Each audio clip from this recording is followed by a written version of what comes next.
Selamat malam, salam damai sejahtera untuk kita semua. Selamat datang kembali dalam renungan tengah minggu kita pada saat ini.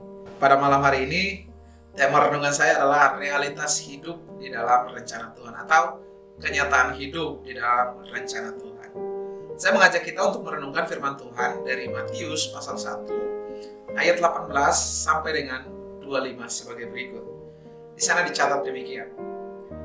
Kelahiran Yesus Kristus adalah seperti berikut. Pada waktu Maria, ibunya bertunangan dengan Yusuf, ternyata ia mengandung dari Roh Kudus sebelum mereka hidup sebagai suami istri. Karena Yusuf suaminya seorang yang tulus hati dan tidak mau mencemarkan nama istrinya di muka umum, ia bermaksud menceraikannya dengan diam-diam. Tetapi ketika ia mempertimbangkan maksud itu, malaikat Tuhan nampak kepadanya dalam mimpi dan berkata, "Yusuf anak Daud, janganlah engkau takut mengambil Maria sebagai istrimu, sebab anak yang di dalam kandungannya adalah dari Roh Kudus. Ia akan melahirkan anak laki-laki dan engkau akan menamakannya Yesus, karena dialah yang akan menyelamatkan umatnya dari dosa mereka." Hal itu terjadi supaya genaplah yang difirmankan Tuhan oleh Nabi. Sesungguhnya anak darah itu akan mengandung dan melahirkan seorang anak laki-laki dan mereka akan menamakan dia Immanuel, yang berarti Allah menyertai kita. Sesudah bangun dari tidurnya, Yusuf berbuat seperti yang diperintahkan malaikat Tuhan itu kepadanya. Ia mengambil Maria sebagai istrinya, tetapi tidak bersetubuh dengan dia sampai ia melahirkan anaknya laki-laki, dan Yusuf menamakan dia Yesus. Salah satu aktivitas yang saya lakukan di sela-sela nonton Piala Dunia pada beberapa minggu terakhir ini, yaitu pada jam 2 subuh, adalah mengoleksi barang-barang diskon yang ada di toko-toko online. Ada beberapa barang yang saya beli. Salah satu yang saya beli adalah jam tangan ini, yang ada di tangan saya ini. Nah, selain jam tangan ini, ada juga sepatu yang saya beli. Ini sepatunya seperti ini. Harga sepatu ini cuma Rp7.000. Selain harganya yang murah, sepatu ini juga gratis ongkos pengirimannya juga. Jadi selihat karena murah, setelah saya mencoba melihat beberapa gambar yang diposting dan membaca beberapa ulasan dari orang-orang yang sudah lebih dahulu membeli sepatu ini, dengan yakin dan hati yang gembira, saya memutuskan untuk segera memesan sepatu ini. 3 hari kemudian, sepatu ini diantar oleh kurir ke alamat saya. Dan dengan semangat dan hati yang riang, saya menerima sepatu itu dan langsung membukanya.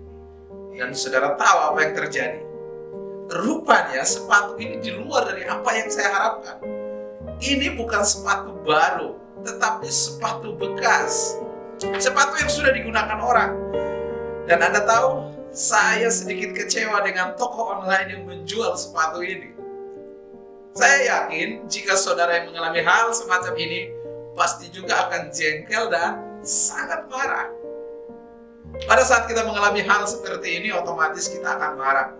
Kita akan mengomel dan lain sebagainya.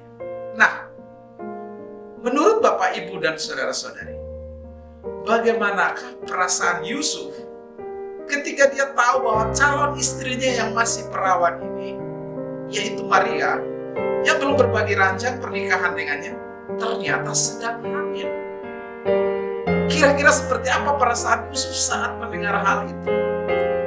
Saya duga Yusuf akan berkata dalam hatinya, "Bukan ini yang saya harapkan." Maria memberitahu Yusuf bahwa ia mengandung dari Roh Kudus. Tetapi saya rasa ini seperti pil pahit yang sulit untuk ditelan oleh Yusuf. Dan kemungkinan besar Yusuf tidak mempercayai kata-kata Maria ini. Saya duga pada titik ini, hati Yusuf pasti dipenuhi dengan penyesalan dan kejengkelan yang luar biasa. Kira-kira kalau saudara yang mengalami hal semacam ini, apa yang akan saudara lakukan? Dalam situasi seperti ini, sebagian besar orang akan melecehkan Maria di depan umum. Sebagian lagi akan membawa masalah ini ke jalur hukum dan meminta Maria dirajam sampai mati, karena memang hukum tradisi pada masa itu harus seperti itu, dirajam sampai mati. Tetapi Yusuf tidak melakukan hal itu. Alkitab menyebut Yusuf sebagai pribadi yang tulus hatinya. Dalam ketulusan hatinya, ia tidak melecehkan istrinya. Ia juga tidak membawa istrinya ke jalur hukum untuk dirajam sampai mati. Tetapi Yusuf punya maksud yang lain, yaitu dia bermaksud untuk menceraikan istrinya dengan diam-diam, tanpa ada aib dan kematian.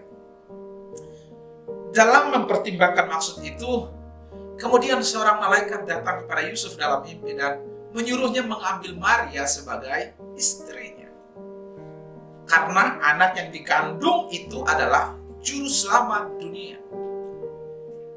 Lihat, Yusuf diperhadapkan pada situasi yang sulit. Yusuf diminta untuk menikahi seorang wanita yang sedang hamil. Tentu saja ini tidak mudah buat Yusuf.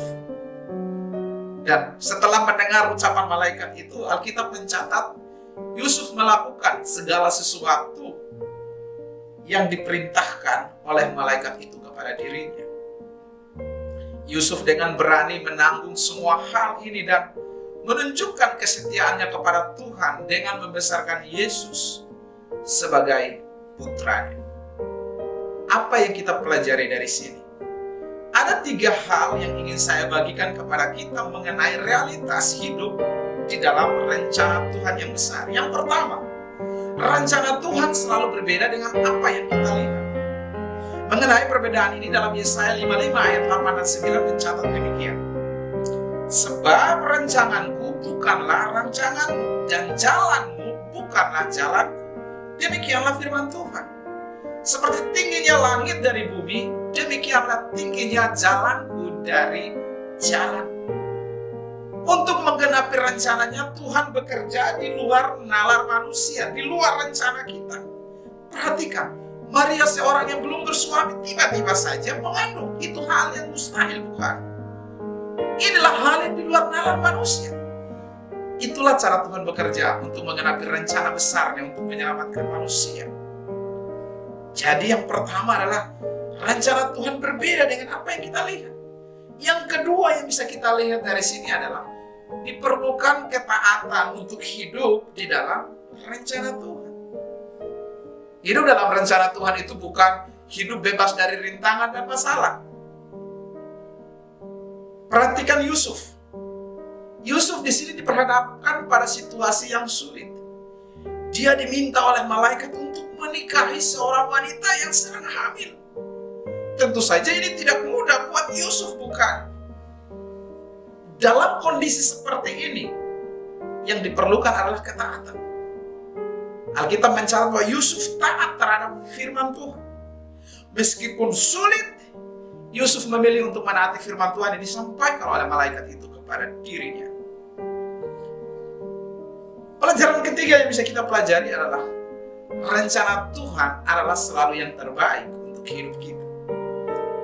Yeremia 29 ayat 11 dalam Alkitab terjemahan bahasa Indonesia masa kini menulis, bukankah aku sendiri tahu rancangan-rancanganku bagi kamu? Rencana-rencana itu bukan untuk mencelakakan kamu, tetapi untuk kesejahteraanmu dan untuk memberikan kepadamu masa depan yang penuh dengan harapan. Biarlah di bulan Natal ini kita semakin hidup di dalam rencana besar Tuhan. Sama seperti Yusuf, marilah kita taat, tidak peduli berapa harga yang harus dibayar. Kadang Tuhan menempatkan kita pada pilihan-pilihan yang sulit dan sukar. Tapi justru melalui keadaan sukar dan sulit itulah Tuhan mengangkat kita. Kalau Anda perhatikan cerita Yusuf, Yusuf bukan tokoh yang besar dalam Alkitab. Ceritanya cuma sedikit. Kita tidak tahu banyak tentang Yusuf. Tetapi justru orang yang sedikit inilah melahirkan Yesus, Sang Juru Selamat yang hari ini semua orang kenal. Mungkin hari ini Anda sedang ada dalam keadaan yang tidak mudah dan saudara sedang dihadapkan pada pilihan-pilihan yang sulit. Kenali rencana Tuhan dan taati firman Tuhan. Puji Tuhan, pasti akan ada jalan besar, rencana Tuhan besar yang akan terjadi buat kehidupan kita. Mari kita berdoa. Tuhan Allah Bapa kami di tempat yang maha tinggi, terima kasih Engkau telah menebus kami dengan darah. Engkau datang ke dunia lahir, membebaskan kami. Dan Engkau mau kami terlibat dalam rencana-rencana besar, Tuhan, untuk membawa orang-orang datang kepada Engkau, ya Yesus. Dan kami tahu hidup dalam rencana Tuhan tidaklah mudah, tapi kami berdoa Roh Kudus yang memampukan kami untuk tetap menaati kehendak-Mu sampai kepada akhir kehidupan kami. Saya berdoa kepada setiap telinga yang mendengar firman Tuhan ini, Roh Kudus yang berbicara lebih lanjut kepada kami, supaya firman ini tidak hanya masuk dalam telinga kami dan hanya menambah pengetahuan kami, tapi jauh lebih daripada itu kami menjadi pelaku-pelaku firman-Mu. Berkati segenap umat-Mu dalam beban pergumulan mereka, Tuhan yang menjadi sumber jawaban dan pertolongan bagi mereka semua. Dalam nama Yesus Tuhan kami berdoa. Amin.